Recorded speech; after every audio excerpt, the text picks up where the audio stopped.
It was in our 7th year together that I began to feel the ground shifting beneath my feet. Clara had developed a curious interest in a new intern at her office, a young man named Ethan. She spoke of him with a strange frequency, often praising how he had single-handedly cleaned up the office, a phrase she delivered with a nostalgic smile. She claimed he reminded her of me back in high school, fearless, a little reckless, and completely carefree. That comparison, meant to be a compliment, felt more like a eulogy for the man I used to be. The final crack in the foundation appeared when she chose to spend Christmas with him, fabricating a work emergency that made her miss the celebration party for my big promotion. That same night, my car was T-boned at an intersection, and when I woke up, the world had been rewound. My memory was a broken cassette tape, stopping abruptly before my senior year of high school. In that version of my life, the girl who occupied my thoughts wasn't Clara. Upon waking in the sterile white of a hospital room, I pieced together the last 7 years from scattered chat logs and a memo app on my phone. Following the stark, emotionless instructions I had left for myself, I broke up with Clara. She was convinced it was some elaborate, cruel prank. She scoffed, her voice laced with bitterness, and told me I was the one who had asked for this, warning me not to regret it. Weeks later, at a party, I saw her. She was nestled against Ethan, their shoulders touching, a picture of cozy intimacy. Her friends buzzed around them, offering congratulations and casting pitying glances my way, murmuring that I, the tired, overworked boyfriend, simply couldn't compete with someone younger and more exciting. Just as the chorus of their praise reached a crescendo, the door to the private room swung open. I walked in, my hand clasped in someone else's, my voice a theatrical whine. "Why did you take so long to get here? They're all bullying me." The festive atmosphere shattered with the sharp crack of glass. Clara had slammed her wine glass onto the table, her eyes wide and fixed on me, looking as if her very soul had been wrenched from her body. My sixth sense had been screaming at me for weeks, a persistent alarm telling me that Clara and I were nearing an inevitable end. I'd lost count of the number of times she had casually dropped Ethan's name into our conversations. "Ethan made the funniest joke today," or "Ethan is so new to this, it's actually endearing." In a moment of petty retaliation, after I asked him to work a few hours of overtime, he poured scalding water on the money tree I kept on my desk, a plant I'd nurtured for years. "Don't you think that's a bit much?" I asked Clara later that evening, my eyes glued to the screen as I hammered out the 7th draft of a project proposal. Without looking up, I heard her say, "Then just fire him." A heavy silence filled the room. Clara rubbed her temples, her voice softening with a familiar weariness. "He's just a kid, Leo. He's just starting out. Why hold a grudge?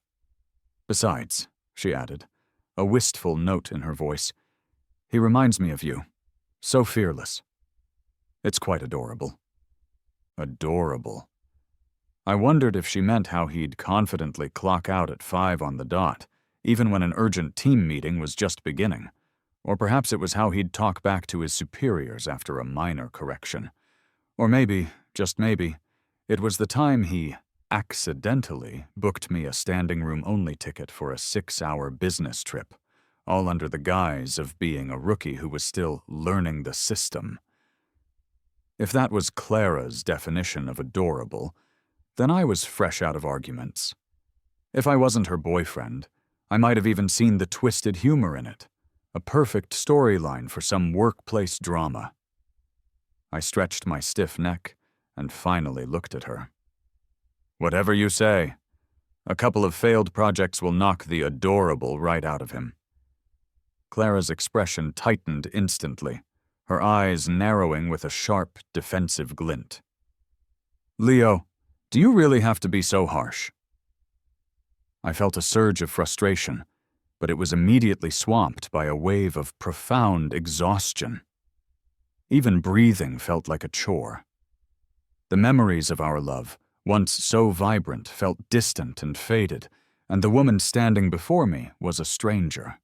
After a tense standoff, Clara sighed, her features softening as she tried a different approach. She came over and gently tugged on my sleeve. "He just reminds me of you in high school. You were such a little troublemaker, remember? You even dared to puncture the vice principal's tires." Her voice was soft, persuasive. "Imagine if you'd had an understanding boss when you first started working.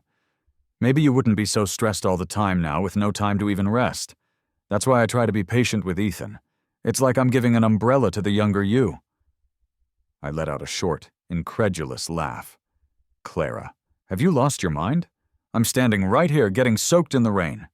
And instead of making me a cup of ginger tea, you're handing an umbrella to some other guy because you're worried he might get wet like I did? And you're claiming you're doing it all for my sake? I'm not even dead yet, and you're already pitying my replacement." Clara shot up from the couch, her face a mask of fury. "He is not a stand-in," she seethed. "You're impossible." With that, she stormed out, slamming the door behind her, leaving me in the echoing silence. It was another bitter ending to another pointless fight. All that seemed to remain between us was this endless, draining conflict. When did it all begin to unravel? It must have been months ago, during the launch of a major project that had consumed my life. Late nights blurred into early mornings, and meals became an afterthought. In the whirlwind of deadlines and presentations, I completely forgot our anniversary. She had booked our favorite restaurant, bought a new dress, and waited. I was still at the office, buried under a mountain of paperwork. That was the first real explosive fight we ever had. Clara was furious that I had prioritized work, leaving no time for us. But the irony was thick enough to choke on. Why did she think I was working so hard? Didn't she know? Clara came from a world of old money and inherited prestige. I came from a normal, middle-class family. She had transferred to my school in our senior year, a whirlwind of confidence and designer clothes, and somehow ended up as my desk mate. I was just getting over an unrequited crush, my heart full of teenage angst and resentment. I didn't care who she was. If you annoyed me, I let you know. Clara, unused to anyone not falling at her feet, was infuriated by me daily. But that friction sparked something, and we eventually became an inseparable, notorious duo. Our crowning achievement was, as she'd mentioned, puncturing the vice principal's tires. It was my idea, born from a righteous anger over how he'd handled a series of bullying incidents.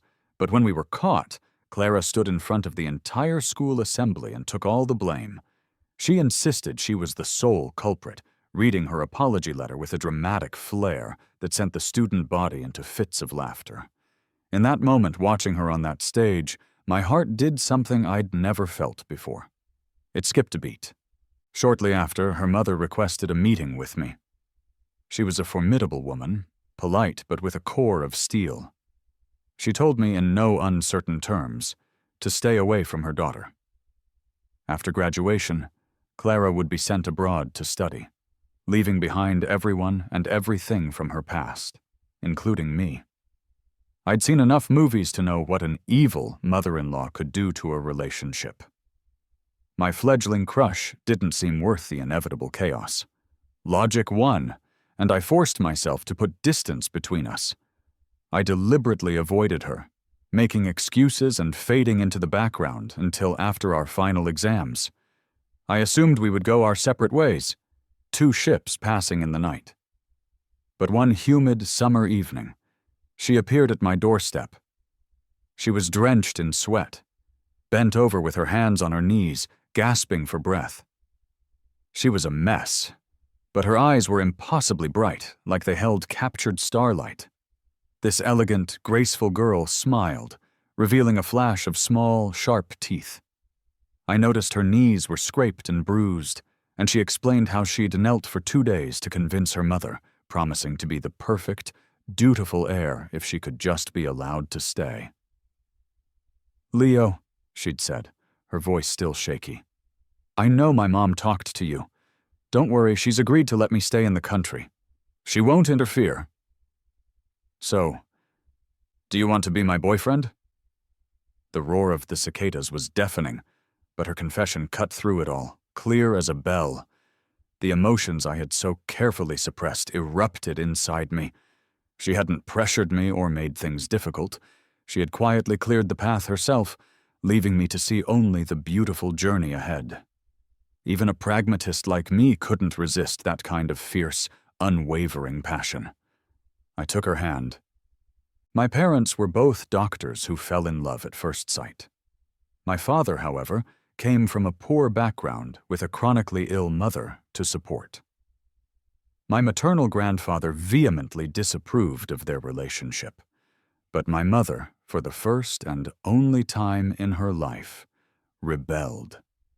She refused every suitor her family presented and insisted on marrying my dad. He never took her sacrifice for granted. He worked tirelessly, earned the respect of his superiors, and slowly won over her parents with his sincerity, taking my grandfather fishing and helping my grandmother with her grocery shopping. Their story taught me that love requires effort from both sides. Clara's mother wanted a son-in-law who could match their family's status, a man who could shine in any room he entered. I was just an average kid who caused his parents constant headaches. I was far from perfect for Clara. Even if we made it work then, our different backgrounds would eventually cause friction, and Clara would be caught in the middle. Her father had died in a car accident when she was young, and her mother had transformed into a business powerhouse to support the family, leaving little time for her daughter. Clara's rebellious streak was just a cry for attention from a mother she both loved and resented. Since Clara had fought to remove the obstacles to our relationship, I felt I had to do the same. I was determined not to be a ticking time bomb in her life. I would deal with any potential problems and win her mother's genuine approval. Throughout college, I pushed myself harder than ever before. I was in the library by 5:30 every morning. I entered academic competitions, built up my resume, and landed a coveted internship at a top-tier company, which I eventually turned into a full-time position. I made a point to visit Clara's mother regularly, helping to smooth over the lingering tensions between them. Now I was leading major projects on my own. My boss had hinted that a promotion to marketing director was on the horizon after my current project wrapped up. Clara's mother was visibly impressed with me, often inviting me to social events to help me expand my professional network. I had fought through so much, and the finish line was finally in sight. I was ready to open the door to my victory, a triumphant smile on my face. But when I did, the world went gray. I froze, staring at a scene that played out like a nightmare.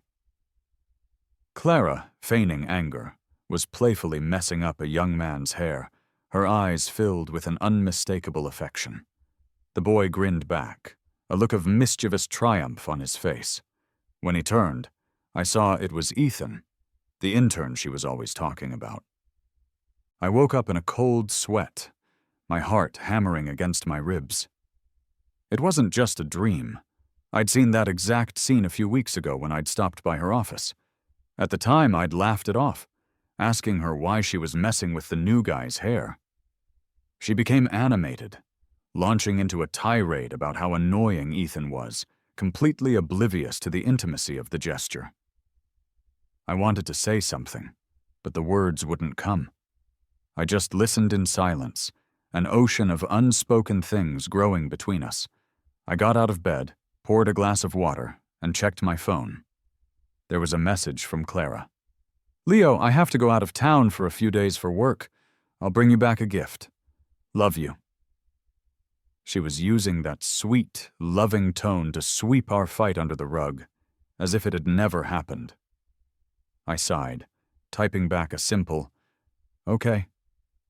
The project was nearly finished. Soon, I would finally have a proper break. I decided I would use the time to take a vacation with her, to have a real heart-to-heart conversation. I stared out at the flickering neon lights of the city. 7 years, I mumbled to myself. It can't just fall apart like this. There has to be a way to fix it. It turns out that when you start asking questions you already know the answer to, you've already lost. Clara skipped my celebration party. She called and apologized, her voice strained. Some important client was giving her a hard time, she said, and she might be a day late coming back. Wait for me, she pleaded. I was understanding, as always. Work comes first, I told her calmly. She sounded relieved and hung up quickly.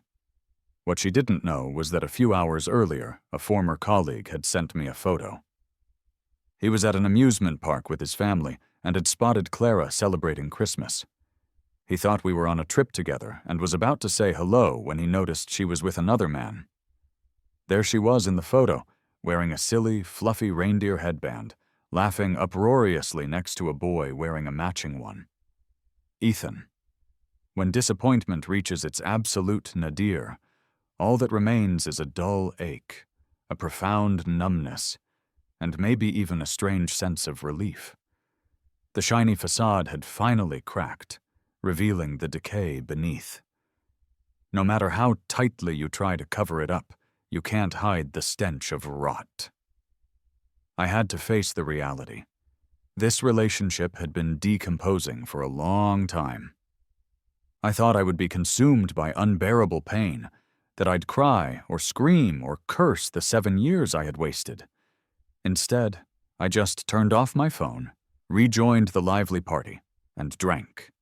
Glass after glass. After dinner, we went to a karaoke bar and went wild until the early hours of the morning. I grabbed the microphone and sang like a madman, my colleagues looking on in shock. Has Leo lost his mind from happiness? One of them joked. I grinned back, my words slurring slightly. Gotta be happy. Promotions and raises for everyone. They laughed, thinking I was just drunk. When the party finally broke up, we all went our separate ways. I leaned my head against the cool glass of the car window, trying to rest my eyes. But memories are unruly things. They flooded in from all directions. Our first hug, our first kiss, our first anniversary. Her earnest face was still so clear in my mind. She had once presented me with a handwritten promise, the uniquely terrible penmanship making me laugh. Annoyed and embarrassed, she'd forced me to press my ink-stained thumbprint next to hers on the paper, which read, "We have to celebrate our anniversary for the rest of our lives. No take-backs." She folded it carefully and tucked it into her wallet. I had kissed her on the cheek, smirking. Never. As a tear slipped down my cheek in the back of the car, a blinding white light exploded through my closed eyelids, followed by the deafening screech of tires. My body was thrown forward, and as the world went black, my last conscious thought was, "Why me? I already regret this whole mess. Please just spare me." When I came to, I was in a hospital. The doctor asked me a series of questions and concluded that I had amnesia. My memory had stopped at 17, just before senior year. He called it selective amnesia and said it would likely take time to heal. I didn't believe him until I saw my reflection in the mirror. The dark circles under my eyes looked like permanent bruises, and my face was etched with a deep, unfamiliar weariness. I opened my phone, thankful the password hadn't changed, and pieced together my situation from chat logs and notes. I was a poor, unlucky guy whose girlfriend of 7 years had just cheated on him, and on that very same day, he'd gotten into a car crash and lost his memory. It felt like the plot of a terrible soap opera. Overwhelmed, I was about to call my mom when the hospital room door opened. A tall, graceful woman walked in. Her simple white dress accentuated her slender figure, and her eyes, though sharp, held a natural gentleness. A small mole near the corner of her eye added a touch of warmth to her stunning features. I had once teased her that she must have stepped out of an ancient painting, but now, seeing her, my pupils contracted, and I instinctively looked away. The jarring sense of time displacement left me completely at a loss. From my perspective, I had just recently gotten over my secret, one-sided crush on her. This was my childhood friend, Sophie. We stood in silence, the air in the room growing thick and suffocating. "My parents are out of town," Sophie finally said, breaking the quiet. "They asked me to check on you." She pulled up a chair and sat next to my bed. I nodded, scratching the back of my head, completely clueless about what to say. Then, a spark of inspiration. "You're probably married by now, right?" Sophie looked up, an expression of sheer absurdity on her face. "Why would you ask that?" After a moment, considering enough time had passed, I tried to make a joke of it. "Well, it's just that, not too long ago, back in junior year, I saw you at the amusement park with some guy." My words trailed off as I twisted my fingers nervously. "You always said you hated amusement parks, so I just figured you must really like him." Sophie's voice was sharp when she interrupted me. "So you distanced yourself from me because of that?" Her gaze was suddenly intense, her stare almost unbearable. I couldn't understand why she was getting so angry. My own temper flared. "No," I snapped back. "Before that, I heard you in the hallway. I heard you say you'd never be with me." The memory was sharp. I was walking down the hall when I heard someone ask Sophie, "The top guy in our year seems to like you. Would you say yes if he confessed?" Sophie's voice was cold and dismissive. "No." The person pressed on. "What about Leo?" My heart stopped. I flattened myself against the wall, trying to become invisible, but I couldn't stop myself from listening. She paused for what felt like an eternity. "No," she said finally. "I wouldn't." The blood drained from my face, and my fingers went numb. I walked away as fast as I could, not wanting to hear another word. I ended my crush right then and there. It wasn't that I was unwilling to try. I just knew Sophie.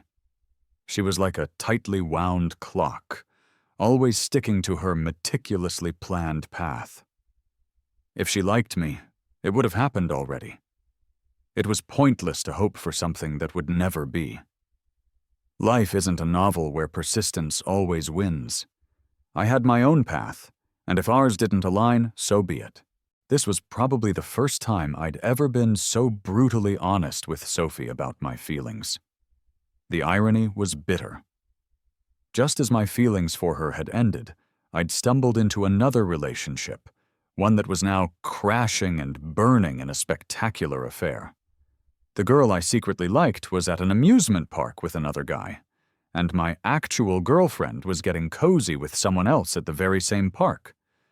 Maybe the amusement park should pay me a commission. I didn't notice Sophie's expression darkening as I rambled on. Just as she let out a couple of weary sighs, the hospital room door was thrown open. A woman rushed in, her eyes red and frantic. She cupped my face in her hands. "Leo, are you okay?"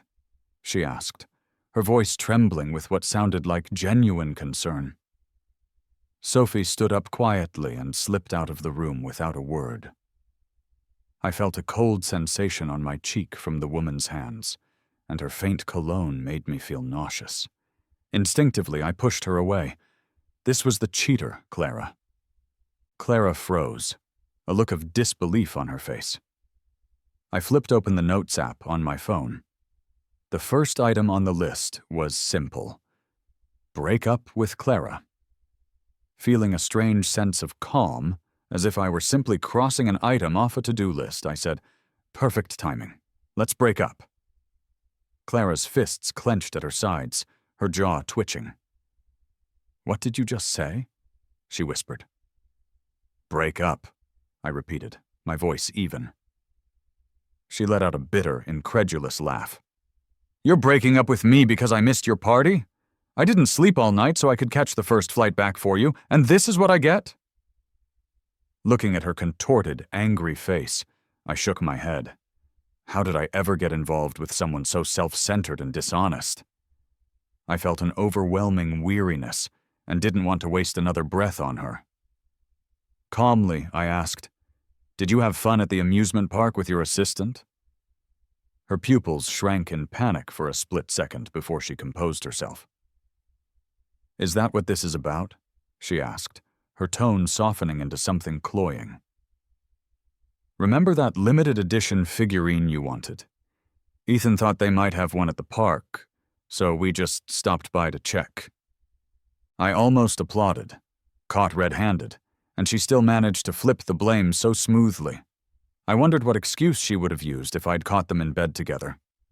Her face flushed with anger as she tried to maintain her composure. "Leo, you can check my schedule. Ethan was just accompanying me on a business trip. There's no need for these baseless accusations," she scoffed. "You don't seem like you have amnesia at all, pulling a stunt like this. Accusing an innocent person. Aren't you ashamed?" Her voice turned cold. "Fine. If breaking up is what you want, then so be it. Just don't come crawling back to me." She stormed out, slamming the door. I almost laughed out loud. For some people, it seems, as long as there's no physical intimacy, it doesn't count as cheating. I had the sudden urge to hurl the fruit basket at the closed door, but I restrained myself. The goal was to break up. Arguing would only make it messier. Just looking at her made me feel sick. After she was gone, a profound sense of relief washed over me. I calmly ticked off the first task in my notes. Just then, Sophie walked back in. We looked at each other in silence for a moment before a hint of a smile touched her eyes. She coughed lightly. "I heard everything," she said. I felt a flush of embarrassment. "Sorry you had to see that," I mumbled. "I wasn't laughing at you," she replied. Using her account and some old messages on my phone, I started to piece together the last 7 years. I realized I had actually succeeded in my career. I finally managed a genuine smile. It was funny how often the protagonists in stories find success only after overcoming some emotional disaster. In a way, Clara had been my motivation. I suppose that was all she was good for. The company gave me 3 months of paid leave to recover. The doctor suggested I visit familiar places to help jog my memory. Sophie, feeling responsible, insisted on helping me during this time, even planning to come to my apartment with me. I felt a bit overwhelmed. "Thanks, but I don't really need a babysitter." Once we got past the initial awkwardness, it felt like old times again, comfortable and easy. Sophie's dark eyes met mine, and she laughed. "You've grown up. You used to make me bring you breakfast all the time and never even said thank you." She playfully teased me. "Do you even know how to cook?" "No," I admitted sheepishly. "Then how are you going to take care of yourself? Order takeout for every meal?" I muttered a yes, looking away. She laughed again, grabbing my luggage. "Let's go. If you end up back in the hospital because of bad takeout, I'll be in trouble with both our moms." I was puzzled. She had always hated anything that deviated from her schedule, and we hadn't spoken in years. We were practically strangers, but here she was, taking care of me. Thankfully, she was only planning to cook, not stay over, which was a relief. Sophie put on a cartoon print apron and started making a fragrant yam and pork rib soup in my kitchen. Watching the blue flame dance under the pot, I zoned out. The awkward teenager I remembered had transformed into a poised, capable woman. She made braised beef with potatoes, stir-fried peppers, and garlic lettuce, a perfect meal. They were all my favorite dishes. All these years, and she still remembered. Her cooking was incredible. My eyes lit up, and I gave her a huge thumbs up. "Sophie, you could open your own restaurant with skills like these." She slowly ladled some soup into my bowl. "I only know how to make these few dishes," she said quietly. I paused, unable to think of a reply, and focused on my food.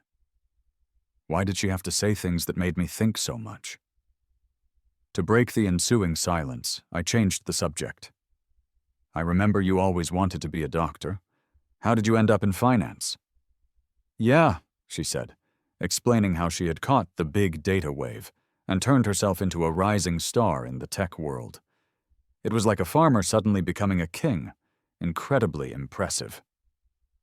She paused for a moment, her lips twitching slightly. "I just wanted to be rich." I nearly choked on my soup. She looked at me, and I couldn't help but chuckle. "You were always so determined. Once you made up your mind, nothing could change it. I never thought you'd abandon your plans." Sophie was famously disciplined. She methodically checked off life goals in a notebook. Ace exams, achieve grade 10 in piano and violin, master coding. She never failed. I'd once peeked at her notebook, and it gave me so much anxiety I couldn't sleep. It was what inspired me to start making my own planning lists, a habit I still have.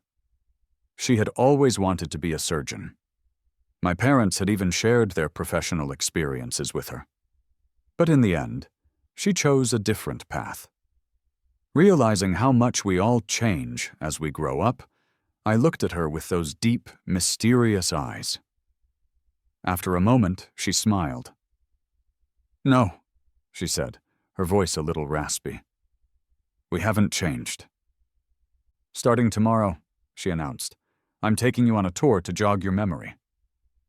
After 2 weeks of this, I couldn't take it anymore. "Sophie, what is the point of this?" I demanded. She looked at me with wide, innocent eyes. "What's wrong?" I was a mix of amused and frustrated. "I lost my memories from after I turned 17. Why are we not visiting my college campus or my office? Why are we revisiting the snack street, the internet cafe, the bookstore, and the temple from our high school days?" Everywhere we went, Sophie would recall some embarrassing moment with a deadpan expression. "Remember this barbecue place? You ate 3 bowls of rice and had a stomachache for a week. And this internet cafe? You snuck in here after school and got busted by the dean. I had to bail you out. And remember that time we climbed the temple hill and a big yellow dog chased you? You jumped into my arms and refused to get down." I finally clamped my hand over her mouth, my face burning with embarrassment. In that moment, the years of distance between us evaporated. Forget manners and maturity. I just wanted her to stop talking. "You're just messing with me," I said through gritted teeth. She blinked, her warm breath on my palm. The soft feeling on my skin suddenly became distinct, and I quickly pulled my hand back, walking ahead to a small bridge covered in thousands of red prayer strings. Standing on the bridge, fuzzy fragments of memories started to flash in my mind, causing a dull headache. A crisp, cool scent wafted from behind me. "I remember you wrote a secret wish here once," Sophie said. "You wouldn't let me see it. Where did you tie it?" She bent down, her slender fingers brushing over the faded red ribbons. It was a beautiful sight, but I wasn't in the mood. I nudged her forward. "There are so many. There's no way you'll find it. It's not important anyway." Sophie turned, her eyes twinkling. "Really?" I nodded nonchalantly, thinking that if she ever found it, I would die of mortification. Sophie finally had to go back to work, which was a relief. I was starting to think she'd gone bankrupt and was unemployed, going on a business trip for 2 days. I made breakfast. See you when I get back. I stared at the message, my fingers curling unconsciously. We weren't even living together, but she spoke like we were an old married couple. An unfamiliar feeling crept into my chest, and I quickly shook my head to clear it. Just then, my high school friend Daniel messaged me, asking if I wanted to hang out. We were close back in school and had kept in touch. The 17-year-old part of my brain that loved to have fun immediately agreed. He had visited me in the hospital, completely shocked by my amnesia. "Dude, you're like a protagonist in a novel hitting the rare amnesia trope. Guess the heartbreak from Clara really did a number on you. Don't worry, I'll help you find a new leading lady." The resort he took me to was incredible. Fishing, barbecue, a spa, a bar, restaurants with global cuisine. It had everything. Bits and pieces of memory started to surface. I had been here with Clara once. Her breath, smelling of oranges, had whispered in my ear, asking where we should go for our honeymoon. The memory, once sweet, was now tainted. I shook my head, trying to push it away. After a refreshing bath, Daniel dragged me towards a private room, his eyes gleaming. "Leo, my crush and her friends are in there. You gotta be my wingman." I agreed without a second thought. But when the door opened, there she was. Clara, and right beside her Ethan. Talk about bad luck. My eye twitched, and I was about to turn and leave when Clara's lazy, slightly tipsy voice called out, "You're already here. Come on in. I owe you one for breaking up with me and letting me find my true love." Her eyes were half-lidded and playful. Daniel froze, then hurriedly whispered, "I had no idea she was here, man. I'm sorry, let's go." His eyes drifted to a handsome guy sitting in the corner. I sighed and patted his hand. No worries. What kind of victim hides from their assailant? Amidst a dozen pairs of curious eyes, I calmly poured myself a drink and walked over to Clara. She was snuggled against Ethan's shoulder, their noses practically touching. Ethan looked both thrilled and shy. "Stop it," Clara purred, pushing gently against his chest. "People are watching, including your ex-boyfriend." I smiled at their little performance. "Don't mind me. Go on. In fact, thank you for taking the trash off my hands.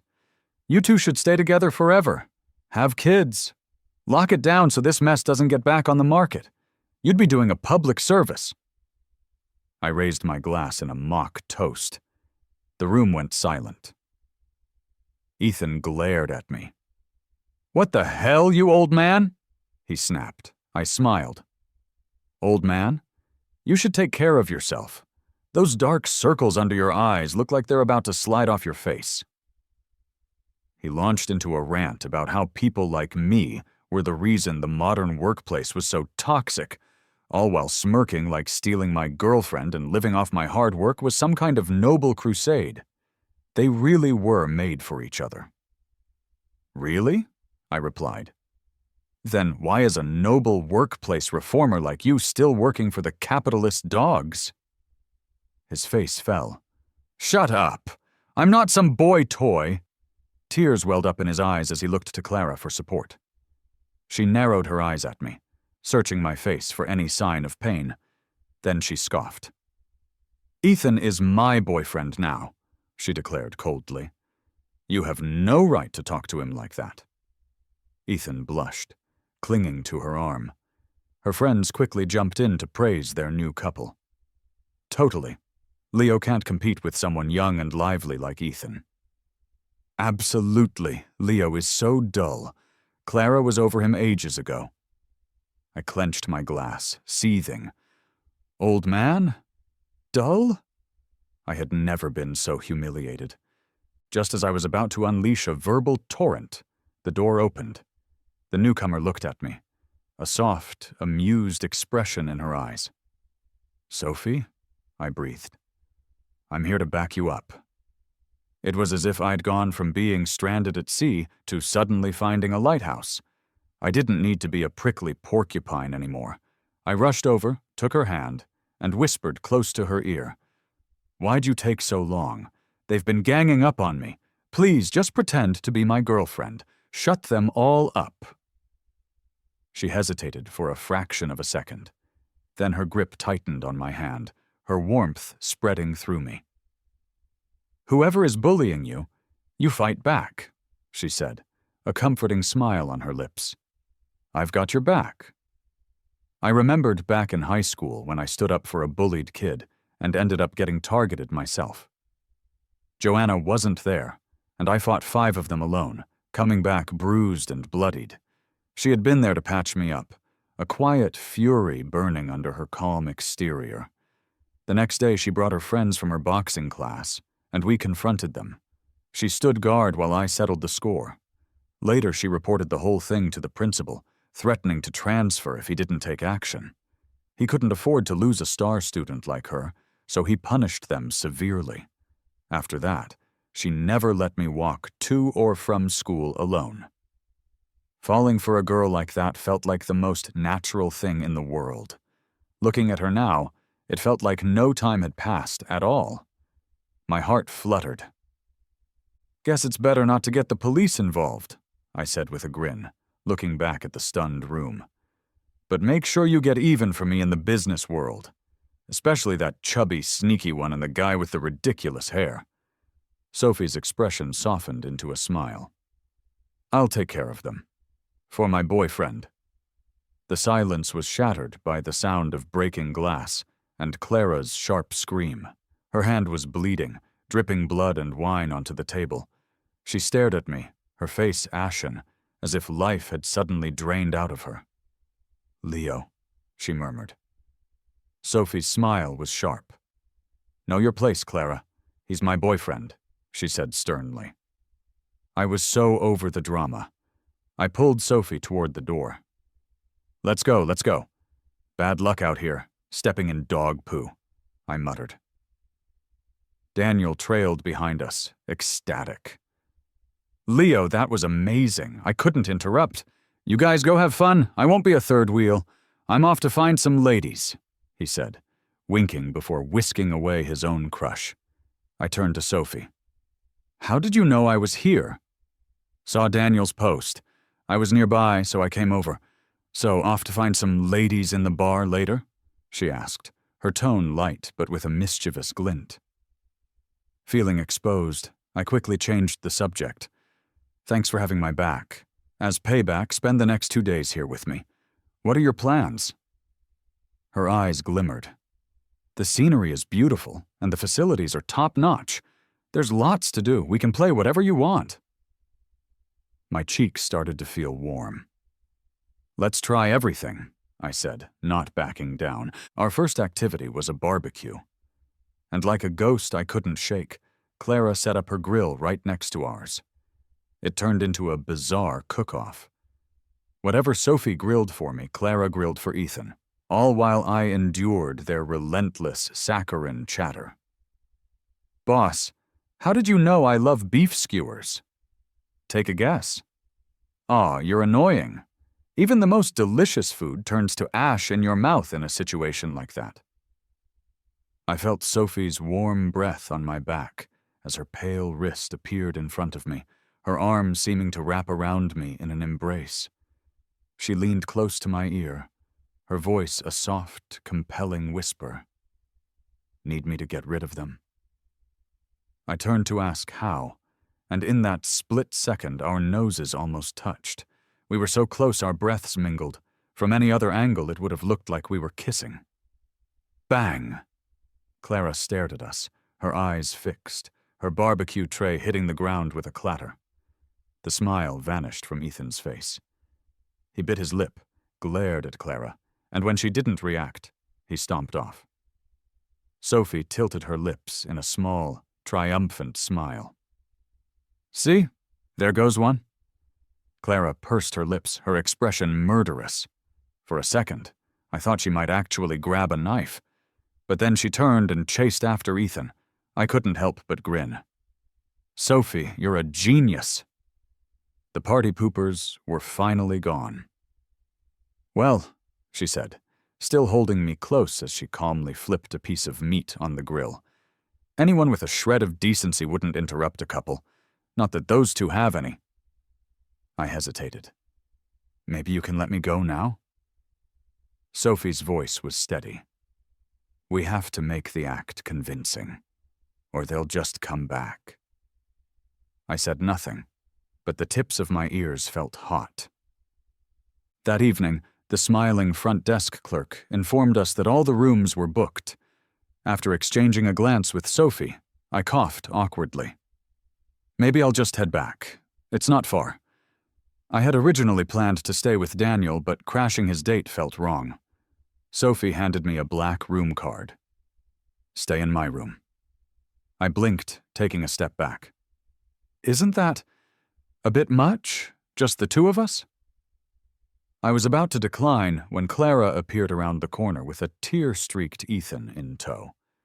She glanced coolly at the room card in my hand, and then continued walking without a word. Sophie stepped forward, blocking my view of her.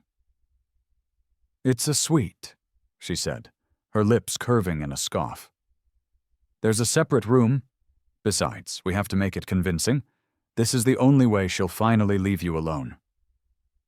She looked down at me, her gaze filled with an unspoken question. "Or is it that you still can't let her go?" "Not a chance," I replied, my voice tinged with disgust. There was no way I was still hung up on someone like her. A flicker of something, maybe relief, passed over Sophie's face before she regained her calm composure. Once in the suite, I rushed to take a shower. As I was drying my hair, the doorbell rang. Thinking it was room service, I opened it without a second thought, only to find Clara. She stood there, radiating a palpable fury, her eyelids red and swollen. I quickly tried to step back, but she grabbed my wrist, her grip like iron. "What is wrong with you?" she screamed, her voice cracking. "Leo, even if you're pretending to be with someone else to make me mad, this is enough. How could you actually get a room with another woman?" She started pulling me towards the door, her voice icy. "We're leaving. Now." Suddenly, there was a sharp smack. Blood trickled from Clara's split lip. Sophie stood between us, a calm fury in her eyes, shielding me. "If you don't want to end up in the hospital, get lost." Clara steadied herself against the wall, glaring at Sophie. "Leo is my boyfriend. We've been together for 7 years. Who the hell are you?" Sophie let out a shaky, sarcastic laugh. "We've been inseparable since we were in preschool. I saw him light up when he won his first award. I saw him pout when he failed a math test. Every single one of his emotions, the books he likes, the foods he loves, the silly celebrities he once chased, I remember it all. If it weren't for you, the thief, we would already be together. He is my treasure, and you dared to harm him. You deserve every bit of this." Clara was stunned, and I just stood there, watching Sophie's eyes mist over, my heart racing with a confusing mix of shock and a dull, familiar ache. "Sophie," I managed, my voice hoarse as I tugged on her sleeve. "Let's just go inside." "Leo, don't go with her," Clara pleaded. "Of course I'm going," I retorted, feeling utterly ridiculous. "Sophie's my girlfriend. Who are you to me?"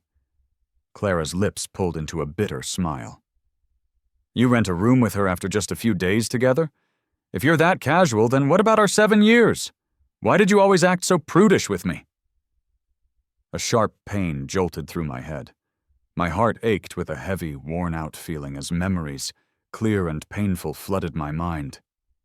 I shut my eyes tight, a hot sting behind them. When I opened them again, all the bitterness and anger had receded, leaving only a calm, cold emptiness. Regret flickered in Clara's eyes.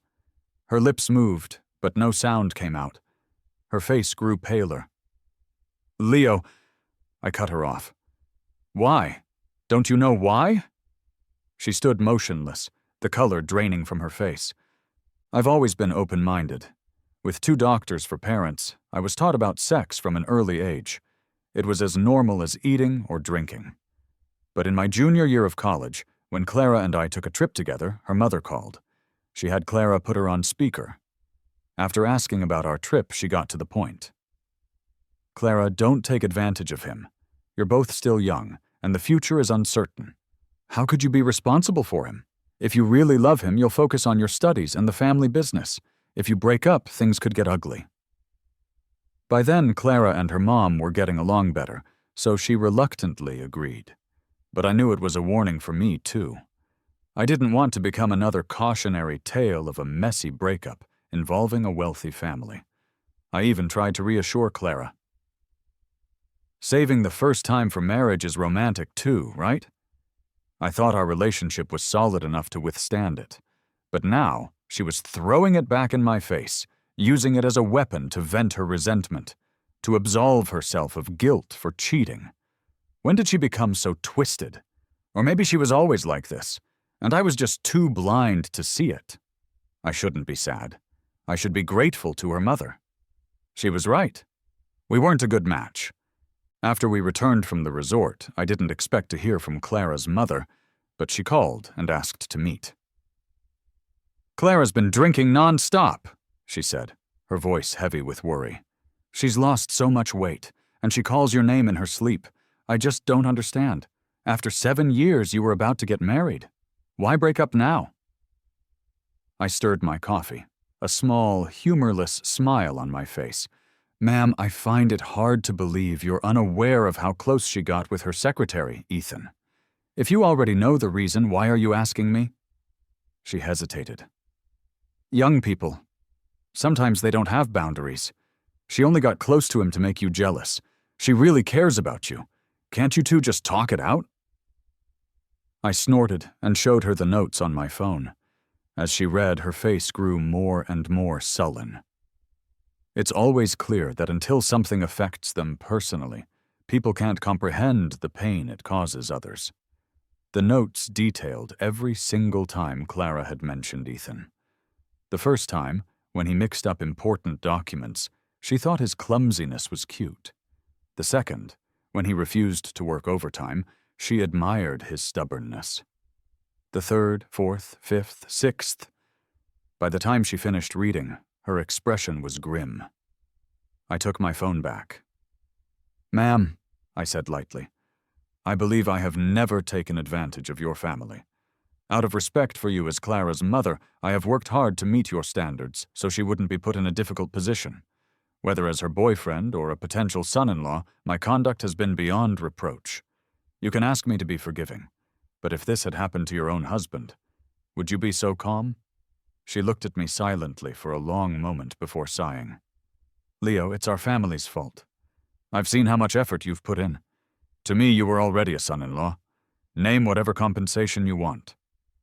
I lowered my gaze, unfazed.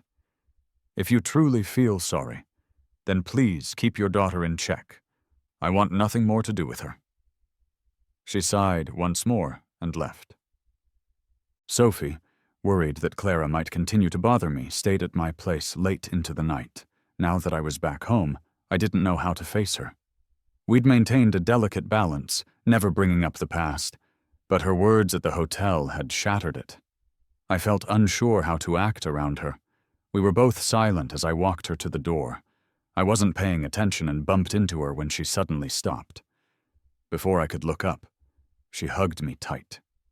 I could feel her heart beating, strong and erratic, against my chest. "Leo," she whispered, her voice shaky but firm. "Do you still want to hear the truth about what happened back then?" She had always seemed so composed, so skilled at managing her emotions. But deep down, she was still the same person I knew. I was too prideful to ask why she had rejected me, and she never knew why I distanced myself. We missed our chance because of unspoken words, but now I valued time too much to waste it on guessing games. "Sophie," I replied, my voice hoarse, "is it possible that I've been waiting for your explanation all this time?" She hugged me tighter. "I'm sorry," she whispered. And then she told me everything, from her perspective. Back in high school, when that gossipy classmate asked if she would date me, she'd said no.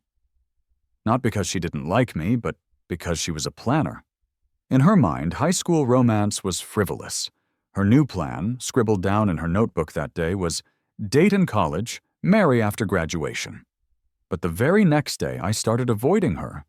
She went online, seeking advice, and the internet told her all the things she feared. He doesn't like you. He's into someone else." She saw me getting close to the new transfer student, Clara, and her hopes shattered.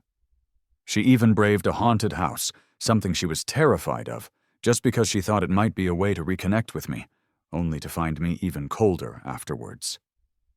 Listening to her, I was a mess of laughter and tears. "Are you crazy?" I blurted out. "Couldn't you have just told me?